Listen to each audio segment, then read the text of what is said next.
Hello students. बेटा और आप लोग कैसे हैं? ठीक हैं? बढ़िया है। चलिए अच्छी बात।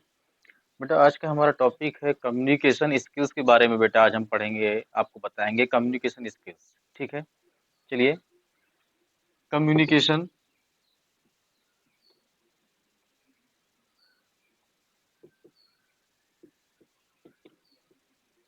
स्किल्स। बेटा कम्युनिकेशन का मतलब होता है शेयर।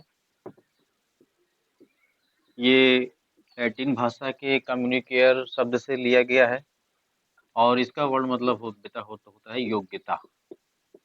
योग्यता यानी कौशल। ठीक है।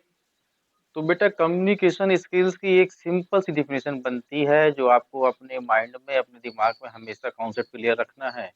चलिए, क्या डिफिनेशन बनती है? शेयर, योग्यता। ठीक है, चलिए।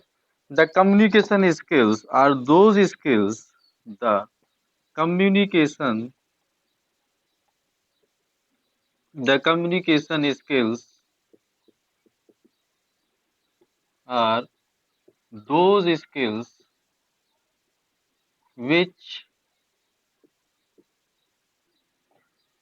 are needed to speak and write properly। ठीक है बेटा, अपने शब्दों में भी लिख सकते हैं आप। यहाँ कम्युनिकेशन स्किल्स की एक छोटी सी डिफिनेशन बनती है। Communication skills are those skills which are needed to speak and write properly. ठीक हो, अपने आइडियाज को, अपने थॉट को किसी अदर के सामने जब वो अच्छे से रिप्रेजेंट कर सके, उसी को हम क्या बोलते हैं? कम्युनिकेशन स्किल्स कहते हैं बेटा। ठीक है, चलिए अब देखते हैं कम्युनिकेशन किसे कहते हैं, हम उसके टाइप्स क्या होते हैं। अब हम बात करते हैं कम्युनिकेशन की। कम्युनिकेशन स्किल्स सभी को क्लियर हो गया होगा। Communication is the sharing of information between two or more individuals or within a group to reach a common understanding। ठीक है बच्चों, कम्युनिकेशन क्या होता है? Sharing of information. चाहे आप बिटवीन टू पर्सन के कर रहे हो, लोगों में कर रहे हो, ठीक है ना, चाहे आप दो लोग आपस में बात कर रहे हो या फिर आप किसी ग्रुप को, ऑडियंस को किसी आप समझा रहे हो किसी चीज को, कि किसी आप ऑडियंस को लेक्चर दे रहे हो, किसी आप उसको समझा रहे हो, तो ये भी क्या होगा बेटा? कम्युनिकेशन कहलाएगा। ठीक है। अब बेटा इसकी इंपॉर्टेंस क्या है? कम्युनिकेशन की डिफिनेशन है छोटी सी, आप इसको अपने शब्दों में भी लिख सकते हैं। ठीक है ना, sharing of information between two और मोर इंडिविजुअल और विद इन अ ग्रुप। ठीक है। To reach a common understandings. बेटा आपके बीच में जो ऑडियंस है, जो आप उनसे कह रहे हैं, वो आपको जो कह रहे हैं जिस लैंग्वेज में, वो उनको समझ में भी आनी चाहिए। ठीक है बच्चों, जैसे आप हिंदी में कह रहे हैं, उनको हिंदी आती ही नहीं, उनको कोई और भाषा आती है, तो ये कम्युनिकेशन नहीं कहलाएगा, ये इसके डिसएडवांटेज में आ जाएगा। ठीक है बच्चों, तो इसके बारे में आगे आपको बताएंगे कि एडवांटेज क्या होते हैं और डिसएडवांटेज क्या होते हैं और टाइप्स ऑफ कम्युनिकेशन क्या होते हैं। ठीक है बेटा, इसको नोट कर लीजिए अगर आपने नोट नहीं किया वीडियो को पॉज करके। तो चलिए बेटा, अब हम बताते हैं आपको कि इम्पोर्टेंस ऑफ कम्युनिकेशन, क्या इम्पोर्टेंस है कम्युनिकेशन की। चलिए हमें बताते हैं इम्पोर्टेंस ऑफ कम्युनिकेशन। ठीक है बेटा, तो हमारा पहला इसका इम्पोर्टेंस है इन्फॉर्म। इन्फॉर्म, इन्फॉर्म ये शब्द आप लोग सभी लोग जानते हैं, इस वर्ड को इन्फॉर्म। बेटा जैसे किसी बच्चे को, आपके साथ का जो सहपाठी है, वो जो आपको जो मित्र है, मान लिया वो रिजल्ट आपका आने वाला है, आपका रिजल्ट आ गया, तो आप उस बच्चे को क्या कहोगे?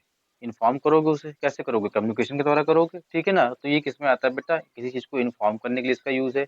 ठीक है, किसी पर्सन को। ठीक है, दूसरा क्या है बेटा इसका? इन्फ्लुएंस।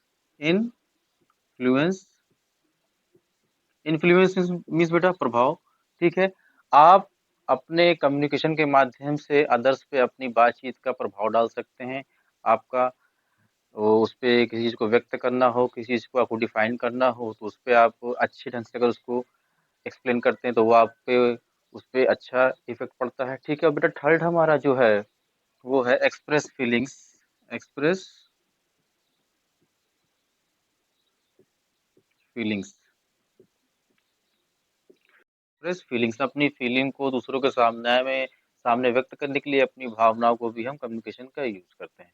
बिना कम्युनिकेशन के हम एक दूसरे से इंटरेक्ट नहीं कर सकते। ठीक है बच्चों, और हमारा अगला पॉइंट है बेटा एलिमेंट्स ऑफ कम्युनिकेशन। क्या क्या एलिमेंट इसके लिए जरूरी हैं? अब हम अगला टॉपिक पढ़ेंगे, elements of communication. Elements of communication.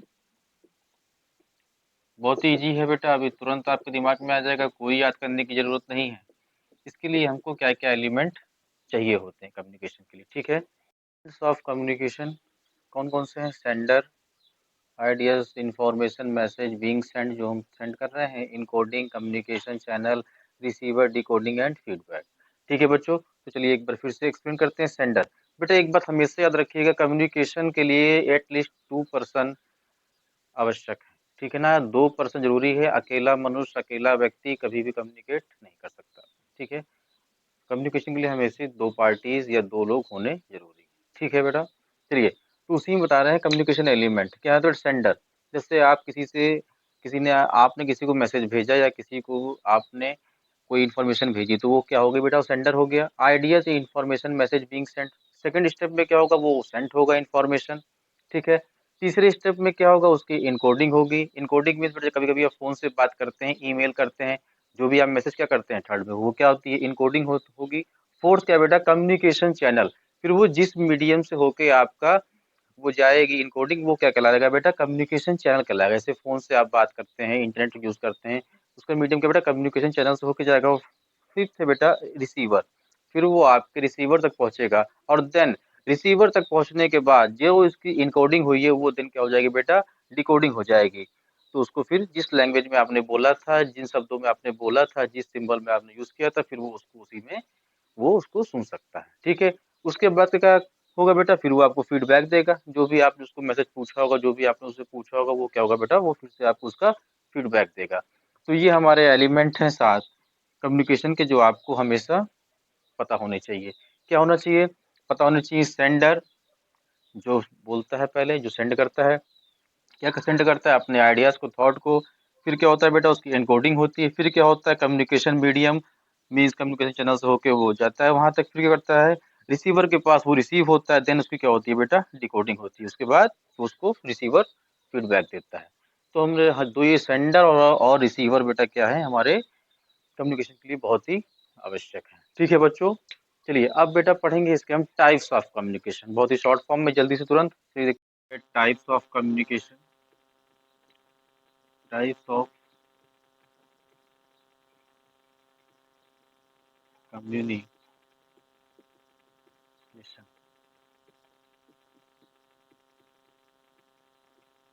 ठीक है बच्चों। इसके बेटा जनरली 4 टाइप्स हैं मेन, ठीक है। कौन कौन से हैं देखिए? वर्बल,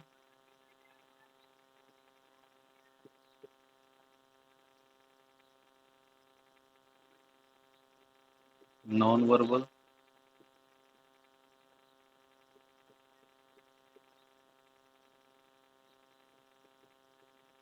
रिटन फॉर्म,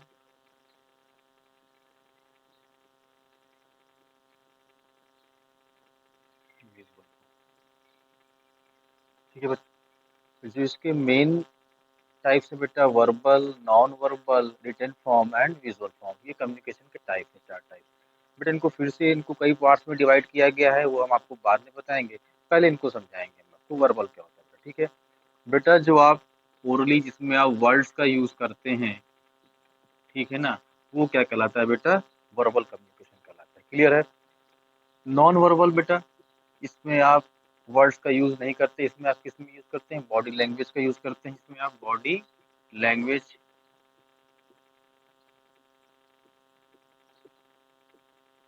इसमें आप बॉडी लैंग्वेज का यूज करते हैं, अर्थात जब किसी को इशारों से कहते हैं, कुछ संकेत का यूज करते हैं, तो आप क्या कहलाते हैं? वो नॉन वर्बल बेटा, इसमें वर्ड का यूज नहीं होता है।